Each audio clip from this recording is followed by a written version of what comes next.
ایک شیطان اور ایک عابد۔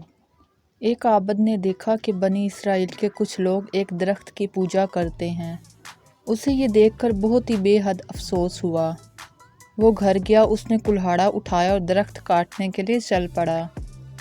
ابھی وہ راستے میں ہی تھا کہ شیطان انسانی صورت میں اس کے سامنے آیا اور کہنے لگا، بندہ خدا، تم یہ فضول کام کیوں کرنا چاہتے ہو؟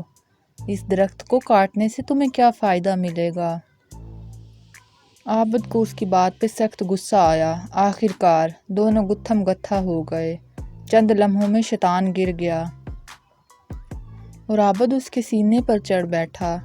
شیطان نے جب اپنی شکست دیکھی تو کہنے لگا، ہم دونوں آپس میں سمجھوتا کر سکتے ہیں۔ تم اس درخت کو نہ کاٹو، میں وعدہ کرتا ہوں کہ روزانہ 2 دینار تمہیں دیا کروں گا۔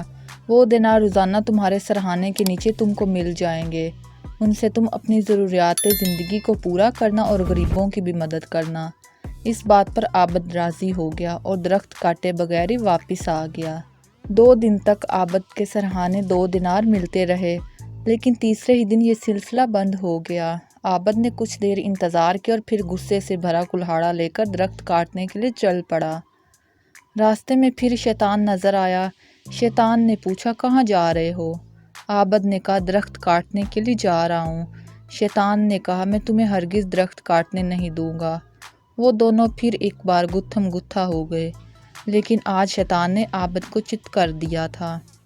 اس کے سینے پر چڑھ گیا اور کہا، اگر تو نے درخت کاٹنے کا بھی سوچا تو میں تجھے جان سے مار دوں گا۔ عابد نے ڈر کے مارے کہا، میں تم سے وعدہ کرتا ہوں، اب میں اس درخت کو کبھی بھی ہاتھ نہیں لگاؤں گا۔ بس اس بار تم مجھے چھوڑ دو اور یہ بھی بتاؤ کہ پہلی دفعہ تو تم زیر ہو گئے تھے، مگر آج تم نے مجھے زیر کیسے کر دیا؟ شیطان نے کہا، پہلی بار تم خدا کے لیے درخت کاٹنے جا رہے تھے، اس لیے میں زیر ہو گیا تھا، کیونکہ میرا بس ان لوگوں پر نہیں چلتا جو خلوص سے اللہ کے لیے عمل کرتے ہیں۔ اس مرتبہ تم اللہ کے لیے نہیں آئے، بلکہ تمہارا سارا غصہ اس لیے تھا کہ تمہیں دینار ملنا بند ہو گئے، اس لیے تم آج ہار گئے اور میں جیت گیا۔